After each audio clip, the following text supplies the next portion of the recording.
Okay, so we're going to go over a cat-cow. Often what I see is people like to rush through this one. They see it on their program, and I do it myself as well. Great, I know this, I've done it a million times, and off we go. Cat-cow moving through the spine. But what I want you to think of every time you see it in a warm-up especially, or a mobility session, is that I want you to do it meticulous, slow and controlled, okay? So these are really, if you can get your cat-cows intentional and feeling really good, these can really build not only mobility and strength through the pelvis and lower back, but it can help you find your alignment through a multitude of other exercises. So being really intentional through your setup is going to be the first part. So we go knees over hips, and then we go shoulders over elbows over wrist. Now I actually like to slightly angle my hands in to remind me to turn the insides of my elbows towards each other rather than forward in here. Yep, so that can be a little bit too much, especially if you have hyperextension through the elbows. So just a gentle turn in, like not all the way in, just very gentle, and then that little rotation, so we've got that nice strength happening through the arms and we're not just sitting through there. Okay, so setting up knees under hips and shoulders over elbows over wrists. And then with the feet, if we can have them long and on the floor, that's great. If that's a bit too much or you need a bit more balance, tuck those toes under. Yep. You can sort of have a play around with what feels best.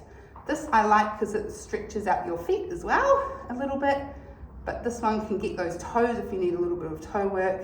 Just careful you don't roll the toes out. So we've got our beautiful setup, and now we've found our neutral position. We're going to start at the base of our spine for every movement. And what we're going to do is we're going to tuck the pelvis under. So it starts here, and we think about rolling up through the spine all the way through. We open the shoulder blades, and then our head looks through our legs. Yep. So we're down here. And then once again, we start at the base of the spine again, and then we untuck, and it rolls through our spine as we come down along our belly, opening up our chest, and then looking up. And then we go from the base of the spine again, tucking under, moving through. Last thing to move is to open the shoulder blades and bring the head down. And then again, base of the spine, drop the pelvis down with control. It's very easy to just drop straight into that position, but to control it through while everything else is being held, that is the tricky part. Now, once you've got that positioning, we can start to use our breath work. So we can inhale as we tuck, and then exhale as we tilt.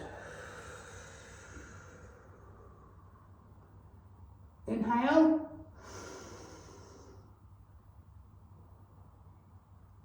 Exhale.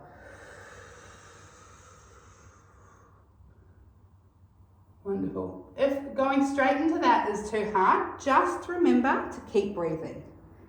Yep. If you have to breathe in and out a few times